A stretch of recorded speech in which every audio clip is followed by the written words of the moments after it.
नमस्कार दोस्तों, स्वागत है आपका आपके अपने YouTube चैनल दीपक रचित कथा में। तुलसी विवाह के पश्चात इस मंत्र का उच्चारण करने मात्र से उसी क्षण व्यक्ति के सभी दोष समाप्त हो जाते हैं। यह मंत्र आपके मनोकामनाओं को पूर्ण करने वाला है, इसीलिए तुलसी विवाह के पश्चात इस छोटे से मंत्र का उच्चारण अवश्य करें। दोस्तों, कार्तिक का महीना हिंदू धर्म में सबसे महत्वपूर्ण माना जाता है। कार्तिक मास के शुक्ल पक्ष की एकादशी को देव उठनी एकादशी के नाम से जाना जाता है। इस एकादशी का महत्व सबसे अधिक बताया जाता है, जिसके बाद द्वादशी तिथि को भगवान विष्णु के शालिग्राम रूप के साथ तुलसी का विवाह संपन्न किया जाता है। इसे त्योहार को हम तुलसी विवाह के नाम से जानते हैं। देव उठनी एकादशी के दिन भगवान विष्णु 4 महीने की योग निद्रा के बाद जागते हैं और तभी से सभी मांगलिक कार्यों की शुरुआत होती है। इसीलिए सबसे पहला मांगलिक कार्य भगवान विष्णु और तुलसी का विवाह किया जाता है। इसके बाद तुलसी शालिग्राम विवाह का आयोजन किया जाता है। तुलसी विवाह के दिन द्वादशी तिथि 23 नवंबर को रात 9:01 पर शुरू होगी और समापन 24 नवंबर को शाम 7:06 पर होगा। आज के इस वीडियो में हम आपको बताने जा रहे हैं तुलसी विवाह करने की सही विधि, तुलसी विवाह के दिन कौन से कार्य नहीं करने चाहिए और जानेंगे तुलसी के पौधे में कौन कौन सी चीज बांधनी चाहिए। दोस्तों, ब्रह्म वैवर्त पुराण में वर्णित प्रसंग के अनुसार एक बार नारद जी ने भगवान श्री कृष्ण से पूछा, हे प्रभु, तुलसी भगवान नारायण की प्रिय है, इसीलिए परम पवित्र है। वह संपूर्ण जगत में पूजनीय है, परंतु इनकी पूजा कब करनी चाहिए, तुलसी जी का विवाह कैसे करना चाहिए तथा किस मंत्र का उच्चारण करने से ये देवी प्रसन्न होती है। इस प्रकार से नारद जी द्वारा पूछे जाने पर भगवान श्री कृष्ण ने उन्हें तुलसी पूजन तथा तुलसी विवाह के संबंध में महत्वपूर्ण ज्ञान दिया है। भगवान श्री कृष्ण कहते हैं, जिस घर की स्त्री नित्य तुलसी का पूजन करती है और उसे जल अर्पण करती है, उसके घर से दुख दरिद्रता कोसों दूर रहती है। उसके घर में सदैव ही देवी लक्ष्मी का वास रहेगा। जो मनुष्य कार्तिक महीने में श्री हरि विष्णु को तुलसी पत्र अर्पण करता है, वह 10,000 गायों के दान का पुण्य प्राप्त करता है। तुलसी के पूजन से जिसे पत्नी न हो उसे पत्नी मिल जाती है, जिसे संतान न हो वह पुरुष पुत्रवान बन जाता है एवं पापी भी सभी पापों से मुक्त हो जाता है।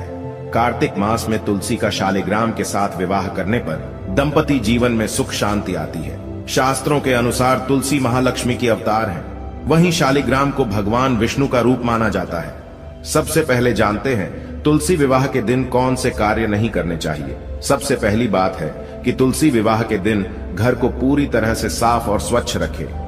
घर में किसी भी प्रकार की गंदगी ना हो। तुलसी के पौधे के पास स्वच्छता रखे और रंगोली बनाकर उसे अच्छे से सजाए। पुरुषों को तुलसी पूजा के दिन किसी भी प्रकार का नशा नहीं करना चाहिए और मांस मदिरा सेवन से बचना चाहिए। नशे की हालत में तुलसी के पौधे के पास भूल से भी न जाए, इससे तुलसी नाराज हो जाती है। यह एक अत्यंत पवित्र पौधा है।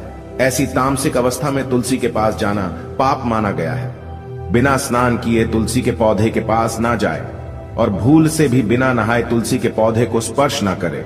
इस दिन तुलसी के पत्ते ना तोड़े। एक दिन पहले ही तुलसी के पत्र तोड़कर रखे और फिर पूजा में इनका प्रयोग करें।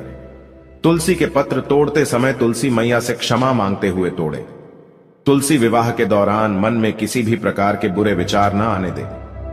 रात्रि में तुलसी के पौधे को स्पर्श न करे अथवा उसके पत्ते न तोड़े, ऐसा करना अशुभ माना गया है। रात्रि में तुलसी का पौधा निद्रा अवस्था में होता है, ऐसे में पत्ते तोड़ने पर पाप ही लगता है। तुलसी जी का विवाह करते समय तुलसी को सुहाग का सामान अवश्य चढ़ाए। तुलसी विवाह के दौरान तुलसी के पौधे के पास शालिग्राम रखे और उस पर तिल चढ़ाए। पूजा में तुलसी और शालिग्राम को दूध में भीगी हल्दी का तिलक अवश्य करें। शालिग्राम पर तुलसी पत्र रखकर चंदन लगाना चाहिए। तुलसी का विवाह शाम के समय करना ही सर्वोत्तम होता है। इसके बाद तुलसी के पास शालिग्राम रखकर तुलसी का विवाह संपन्न किया जाता है। विवाह के दौरान तुलसी और शालिग्राम पर अक्षत और फूल डालने चाहिए। विवाह के सभी नियमों का पालन जरूर करना चाहिए। तुलसी विवाह के बाद भगवान विष्णु की आरती करे और प्रसाद में तुलसी पत्र डालकर उन्हें भोग लगाए। उसके पश्चात 11 बार तुलसी की परिक्रमा करें। तो इस प्रकार से आप तुलसी का विवाह संपन्न करें। वहीं इस दिन कुछ खास उपाय करने से वैवाहिक जीवन से जुड़ी समस्याएं खत्म हो जाती हैं, जिसके परिणाम स्वरूप शादीशुदा जीवन में हमेशा खुशहाली बनी रहती है। तुलसी विवाह के दिन सुख, शांति और समृद्धि के लिए तुलसी मां को चुनरी अवश्य चढ़ानी चाहिए। हमेशा ध्यान रहे कि तुलसी का पौधा चुनरी के बिना अधूरा होता है। तुलसी केवल एक पौधा नहीं है, बल्कि वह देवी है, विष्णु पत्नी है। उन्हें हम अपनी माता मानते हैं। इसीलिए तुलसी को चुनरी अवश्य ही चढ़ानी चाहिए। इससे पति पत्नी में प्रेम और विश्वास बढ़ता है। लेकिन तुलसी को चुनरी चढ़ाते समय आपको यह बात ध्यान में रखनी चाहिए कि आप तुलसी को लाल रंग की चुनरी ना चढ़ाए। लाल रंग का संबंध मंगल ग्रह से होता है और बुध ग्रह तुलसी से संबंधित होता है। मंगल और बुध ग्रह मित्र नहीं है। बुध के अनुकूल शुक्र ग्रह और शनि है। इसीलिए तुलसी पर लाल चुनरी कभी नहीं चढ़ानी चाहिए। आप तुलसी पर हरे रंग की, पीले रंग की अथवा नीले रंग की चुनरी चढ़ा सकते हैं। लेकिन कई लोग पुरानी फटी हुई चुनरी तुलसी पर बांध देते हैं। ऐसा करना भी अशुभ होगा। तुलसी पर नई चुनरी ही बांधनी चाहिए। तुलसी पर चुनरी बांधने के लिए एकादशी का दिन सर्वोत्तम होता है। आप किसी भी एकादशी के दिन नई चुनरी लाकर उसे तुलसी के पौधे में बांध दें। इसके आपको कई गुना अधिक लाभ प्राप्त होंगे।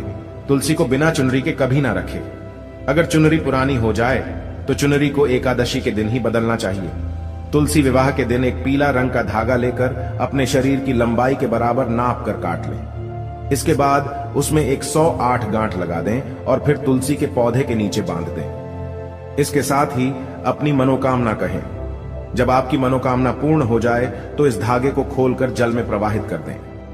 जो भी पुरुष तुलसी के सामने इस मंत्र का उच्चारण करेगा उसे अक्षय धन की प्राप्ति होगी। तुलसी का यह मंत्र मंत्रराज कल्पतरु है। यह समस्त फलों को प्रदान करने वाला है।